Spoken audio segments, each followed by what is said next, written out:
আমরা দেখেছি যে আসলে উপজেলা প্রশাসনের উদ্যোগে এখানে কিন্তু খাল দখল এবং দূষণ মুক্ত করার জন্য এখানে সকাল থেকেই কিন্তু প্রায় 200 কর্মী এখানে স্বেচ্ছাশ্রমে কাজ করছেন। আমরা দেখছি যে আসলে বাগেরহাটের যে সদরের পাশেই কিন্তু আসলে কচু উপজেলাটা, এই উপজেলার আসলে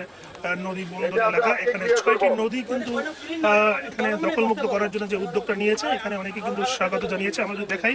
যে এখানে যে স্বেচ্ছাসেবী কর্মীরা এখানে আসছেন এবং তারা কাজ করছেন এবং নদীর দখলমুক্ত করতে এবং নদীর আশেপাশে যে ময়লা আবর্জনা রয়েছে সেগুলো তারা পরিষ্কার করছেন। এখানে নারী পুরুষ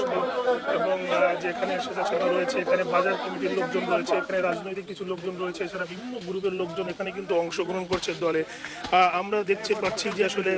কচু উপজেলার সদরের যে বাজারটি রয়েছে, একেবারে বাজারের যে পাশে যে আমরা একটি ঘাট দেখেছি, ঘাটের পাশে যে পরিমাণে ময়লা এখানে স্তূপ করা ছিল, সেই ময়লাগুলো কিন্তু অপসারণের কাজ কিন্তু চলে